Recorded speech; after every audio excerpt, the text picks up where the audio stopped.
So Kip, tell us about the car we're sitting in right now. This is a 1965 Shelby GT350. Car number 194, roughly 400 were built. Really special car when it comes to rallies. It's one of the most recognized cars for muscle to be able to get on a rally. Not a lot of rallies you can get on with American cars, maybe a Cobra, but with the GT350 is the car you want. They always said, hey, this is America's first real muscle car for Ford, and I always thought, yeah, whatever. I never really had the love for the Ford ponies, and but started to acquire the taste for one, but I wanted the best. These cars are really hard to find a good one because a lot of them were raced and they were banged up, and a lot of them were, because they became very valuable, kind of re-put together when they were past the point of no return. So finding something that's truly pure, and I have a really dear friend of mine that never sells his cars. He has a very well-known collection. He collects cars that have a story behind them, something to say, or a history of importance. And he knew I was looking for a car, and he called me one day and he says, hey, I know you are looking for one of these cars. And he says, I don't ever sell my cars, but if it was going to go to a home, I'd want it to be in your home. And he says, if you want this car, he says, it's your car.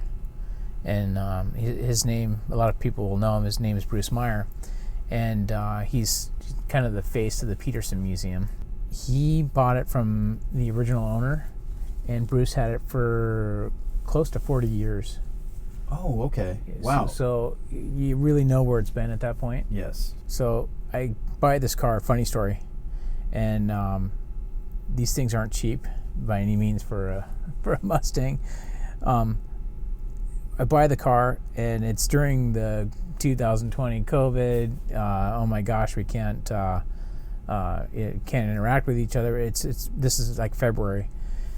And Bruce comes to the car and says, hey, if this is the car you want, you can have it. So I send Bruce the funds for the car. I go and call my insurance company, and I said, hey, can you cover this car? And I give them the amount, and they're like, Kip, we really don't like insuring those cars without having more specifics and details on them, because there's so many cars that were rebodied. And I said, well, look at the title, the picture. I sent him a picture of a title because Bruce is in Beverly Hills, I'm here, and I don't have the ability to go get the car or the title, and nobody wants to be near anybody because it's March and we think we're all gonna die, So I wind up just doing it on good faith. He sends me a picture, or texts me a picture of the title. I send it to my insurance company, say, hey, can you cover this car? They said, Kip, the authenticity of those cars, really need to prove it up. And I said, well, look at the guy that owns it. And they said, well, we know who he is, but we still can't go on that. And I said, well, do it subject to me proving it up. And I'm thinking, I own cars that are 4 times the value of this. Why are we so worried about this, So she calls me back an hour later, hey, Kip, don't worry about it. And I go, don't worry about it? Well, why the change of heart all of a sudden? Maybe Bruce will hear this. Well, Carroll Shelby had borrowed it from Bruce a couple of times, and we insured Carroll Shelby against Bruce. Perfect. So that was the neat thing about the car. And then I found some pictures of Carroll and Bruce with the car, and the booklet of all the stuff that Bruce sent to me. So it's got some really neat stuff. And what means a lot to me is that Bruce, being as dear friend and that he is now, he chose me to be the next owner of this car. And knowing him, how special he is to me, it makes this car even better. Well, and what's fantastic is he came to you. Yeah, I honestly, I didn't even know he had it when I was looking for it. Wow. Of course, Shelby's signature is on the dash. And Bruce said to me that he took that over to Shelby's house or wherever, and Shelby signed that for him that way. And he says that thing is perfectly his real signature. It's not a bought one, printed. At one time, if you sent your glove box door to Carroll Shelby, he would sign it. Apparently this one was hand delivered. That's pretty awesome. Yeah. But what's so special about this car is I never had one before and I never drove one. But you've got a fiberglass floor pan inside and the back, and the fiberglass hood, And the car's light, and with the motor, the power to weight ratio, this truly is a muscle car. I had clones before, and they were always kind of a dog because whoever built them at the time didn't put the right stuff together, and it wasn't built like these are. When you drive a real one of these things, my gosh, this thing is a muscle car. It rocks. Yeah. And it handles like you cannot believe. Well, that's what I was going to ask you. Your garden variety, your Mustang, is all over the road. This thing. Yeah, this thing handles. Yeah. This thing will chase down a lot of cars. How about the manual gearbox on this car? It's a 4-speed. It's a 4-speed. It feels real good. It's got the Detroit lockout. Heavy clutch or? No, not bad. It's noisy. You can hear everything through that back pan, but the sound on this thing is fantastic. Was this car restored or is it mostly original? He restored it in the late 80s. Okay. It's authentic in every respect. Oh, no, it's got all of its original parts. It has 6,000 miles. He's had it on a couple of rallies. So in the 40 years, he put 6,000 miles on it. There's a center-mounted tachometer, pressure gauge on the dashboard in its own binnacle. And then other than that, your instrumentation is stock Ford. Yeah, your horn.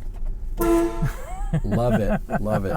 AM radio. So Bruce had the heater delete in here, but that's the original radio he had in a box. So I restored the radio. I like to hear, I don't like to rock in a car, but sometimes I like to hear a little radio. Not when you're on the highway, you can't hear anything. I like the fact that it is the original. It came with the car. Another thing, this is the original interior. That's how nice this car was. The door panels, the seats. Yeah, it's immaculate. When you look down the hood of this thing, you don't see the end. I can see the hood pins, but there's a lot of real estate out there. Yeah, and you notice the stripes are above the paint. Yep. I have a lot of learning to do with these cars, but I guess that's pretty important. You don't want to take this car and restore it perfectly. You'd wreck the value of it. We're just going to make this perfectly straight and try to make everything fit exactly. It would look funny. He was making race cars. Yeah, absolutely. We weren't going to the prom. The key is right there, and I bet this thing would start. Well, let's do it.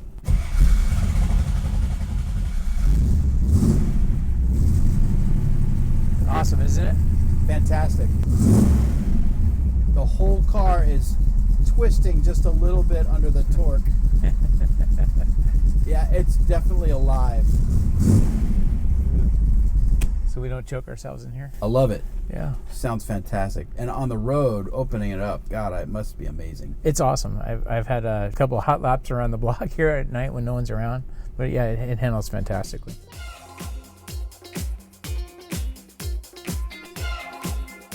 So Kip, what are we sitting in now? This is a 1957 Cadillac Biarritz. If you had one of these things, and you had definitely had some dough. Yeah, this would have been the car out in front of the casinos in Havana in 1957. Or it could be on the Strip in 1957. This is like a rolling jukebox yacht. It is over the top.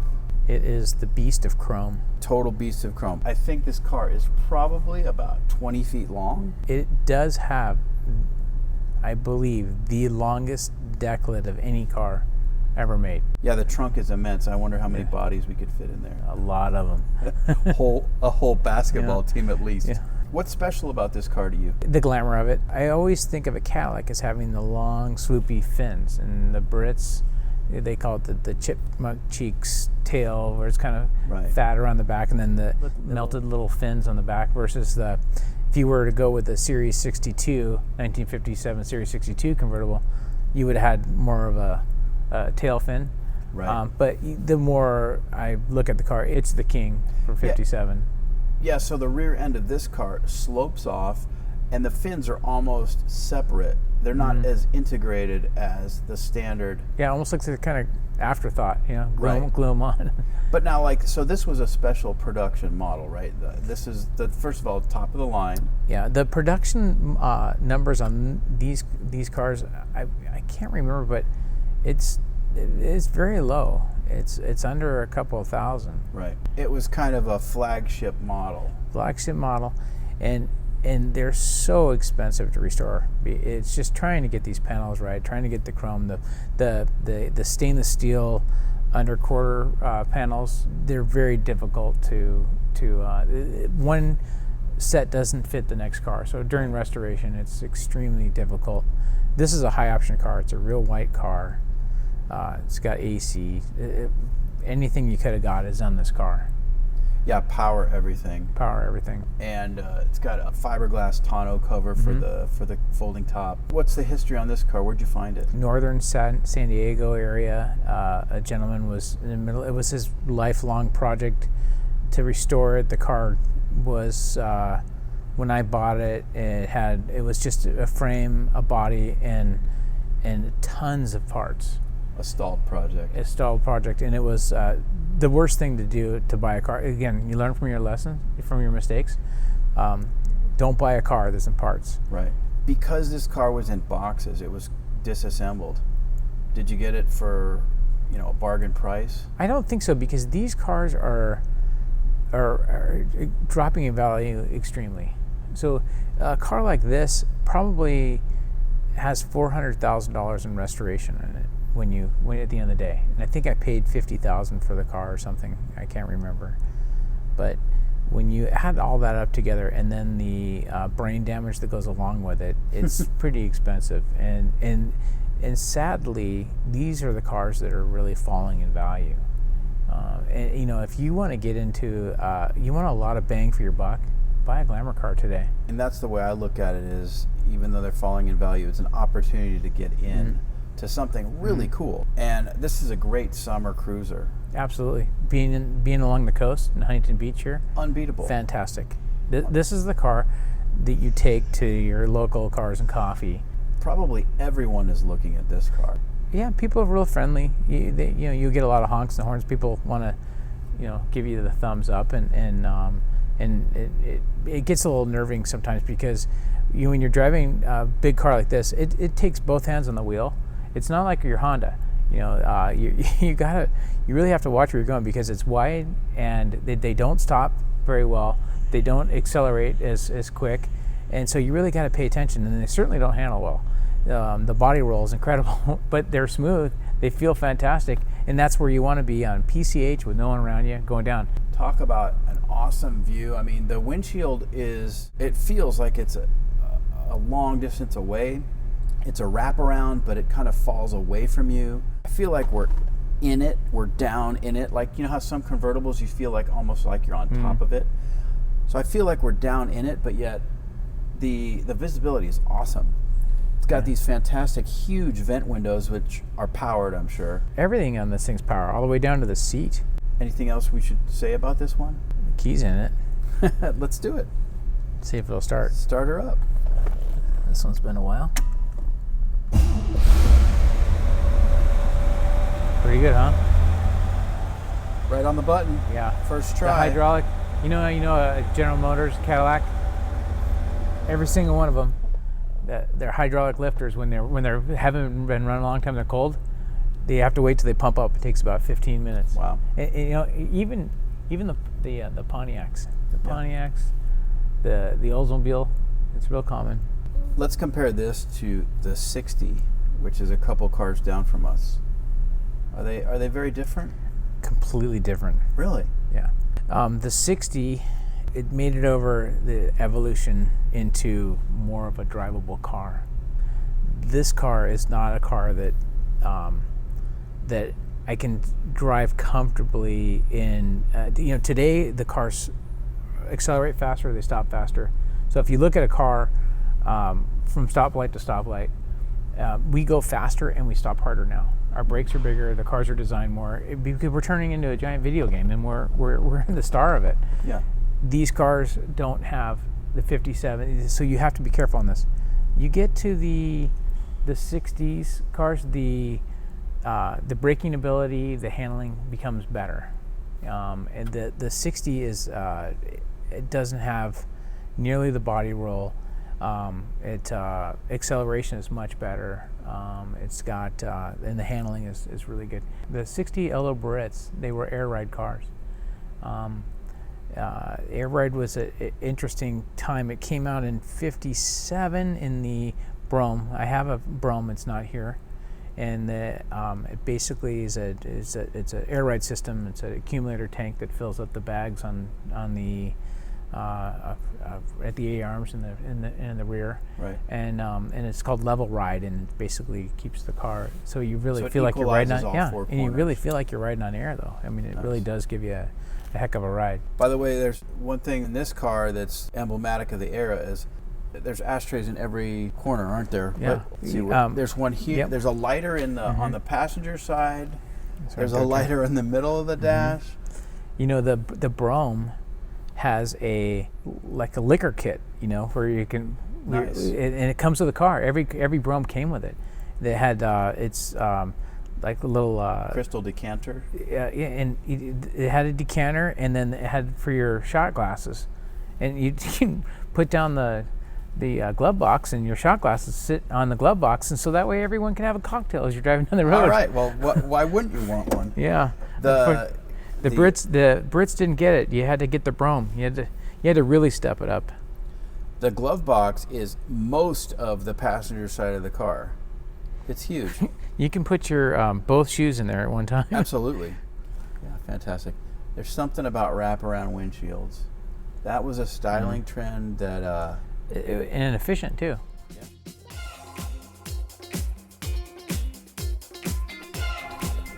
All right, Kip. So we're sitting in a '64 Volkswagen microbus, and this is a deluxe. Never thought I'd have something like this. Yeah, it's amazing. Bought it 20 plus years ago at a car auction for somewhere in the neighborhood of $25,000. Wow, you made out. And I haven't touched it. Really? This is one car I've never restored. It could use a good restoration, but you know, you'd be throwing good money after bad. I can't see any faults. There is, but you know what? I have so much fun with this car the way it is because you really don't worry about when you're using it. Yeah. You can. I go down. I don't care what the weather's like. I don't care about who's getting in and out of it. I don't care if we scratch it. Right. And you know what? That's the way these things are used anyway. You know, if Absolutely. you think about it in the day, what of any car would you say that can bring all people together in the automotive collecting hobby? Well, even people outside the hobby, just regular people, love VW buses. I mean, everybody's Just of a certain age rode in one or drove one. just even Volkswagens. Yeah. Exactly that. It's doesn't matter what you have or what you are into driving or collecting. Somewhere, your aunt, your friend, this is the only way you could get around town. You had a VW. Definitely. Somebody had a VW and you rode in it. It's a friendly car. Everyone loves them. So, like, for example, if you're driving down the road in a Ferrari, some people are going to think, look at that jerk in the Ferrari. But no one ever says, look at that jerk in the microbus. Yeah. Well, I like to think about it. The guy goes out and he spends several $100,000 on that Ferrari, and he's cruising down PCH and thinking, "Oh man, I'm the king. Look at me," and then this thing rolls by, and everybody, they don't even see that Ferrari. People just get glued. There's a certain love for Volkswagens. You know, the Herbies are when it comes to the bugs, it just it touches everybody at one point or another in their lives. Totally. And, you know, even little kids who don't really know anything about cars are attracted to Volkswagen. These are so simple and so much fun. I love driving microbuses. You're sitting right on the nose. It's the most dangerous, oddest thing you can drive. And if you're in wind in this thing, I've gone down the road on windy days, it'll do a lane change on you so fast, you have no control on it. But when I bought this car, my friends, at that time when I bought this car, I was really into this muscle still. And it was going down the auction block, and I thought, you know, that thing is so cute. I've always been intrigued by them because they are interesting looking cars. And the car sold, and what I paid for it at the time, my friends were like, "Are you crazy spending that kind of money?" I'm not, I mean, why would you spend that kind of money on a Volkswagen?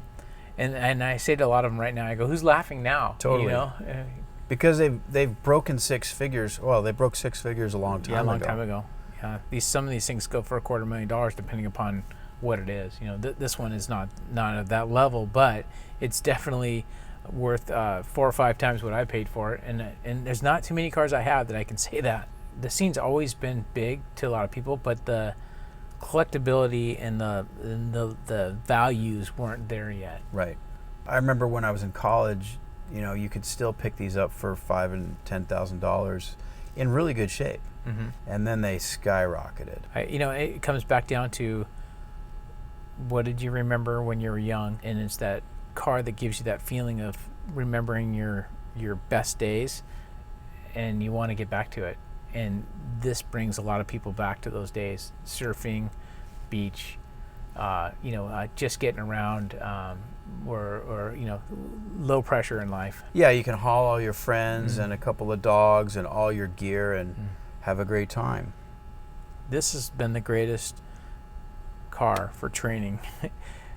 People that don't even know how to drive a manual transmission. They're so forgiving. The bus gearboxes, I've taught all my kids how to drive on these things, and all their friends, and it's fantastic trainer car for. The other thing I love is the wheel is practically in a flat orientation. It's just so much fun to haul it around, and it's got a great diameter, but because there's no power steering in these, so you need that big wheel. But we could be injured by a bicyclist. 100%. They're neat little things. This one this is a 21 window, and it's got a rag top. The more sought after model would be the 23 window, where you had the two windows in the back corners. Right. And but the 20 window is pretty cool still. And it's got a lot of cool practicality. The engine's all the way in the back, and you go, how do you get the heat up here? Believe it or not, when you're running, it through forcing the air through the exhaust, it has a way to push it back up through a duct, and we can get this thing to warm up pretty good. Oh yeah, the heaters in these are great. It's actually the summertime it's terrible. Yes. The wintertime is not bad. And you've got seating for 9 plus, actually.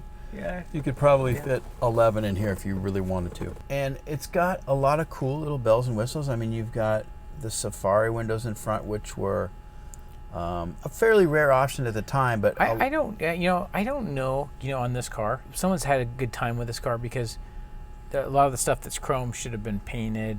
The Safari, it has welds in here where the bracketry, so I'm not sure if it was always a Safari or somebody made it a Safari. But it was 20 years ago when I got it, so yeah. And it was an older restoration when I got it, so who really knows, Must be great with the rag top open. Yeah, it's fun. The kids, twice a year or so, we all pile in this thing and we cruise all the way down to Laguna and go have a late lunch or dinner, and we have a great time. And, nice. And the kids, everyone likes to trade off driving it, so we switch around, and it's fun, That's But awesome. when you don't have to worry about. There's a lot of cars you have to worry about when you're driving.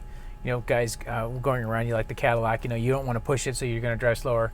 People get a little irritated. What's with this guy? And they're going around it. When someone comes up behind a Volkswagen bus, they automatically know. Don't follow this guy, because he's going to hold everything up. I mean, and they're not even mad at you. They just know, go around that. That's just it's like a traffic obstacle that's natural. Yeah, everyone accepts that they're slow, and they just give you your space. Yeah, all 35 or 30 horsepower, whatever these things have. Yeah, I think this one is a 40 horse.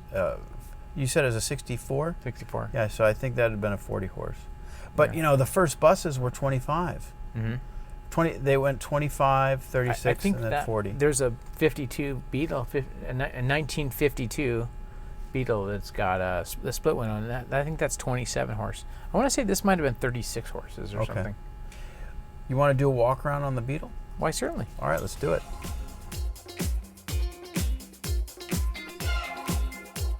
All right, Kip, what are we sitting in now? We are sitting in a serious hot rod. Okay. 1952 Volkswagen split window. I would say rag top, but the Volkswagen guys would refer to it as a crotch top. And why is that? Folds in 3 different sections. High option car, semaphores, the signals. Right. The radio. Mm-hmm. Telefunken. It's got the side vents for the air side vents. Really nice car and an incredible restoration. this car I acquired from Volkswagen shop, that this was his baby, the owner of the shop. You know, when you see something that's just over the top, it really doesn't matter. If you can get your hands on it, you buy the very best. And this for a 52 very rare car is the very best. So these are rare cars even as a standard, but this is a deluxe model. Yes, and I want to say that there was only a few hundred of these. And was this a USA car? That's a good question. I can't answer that.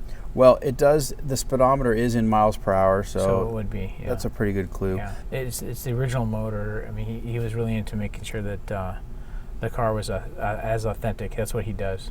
So yeah, that would be the telltale, the speedometer. The steering wheel on this, by the way, is very elaborate for a Volkswagen Beetle. So it's got, first of all, it's a banjo 3-spoke wheel, and it's got a horn ring. Let me try the horn here. No, the power's off. Oh, that's right. It's German. It's got dual glove boxes. All of the knobs are kind of a beautiful white Bakelite. Dual smoked sun visors. The interior is really nice.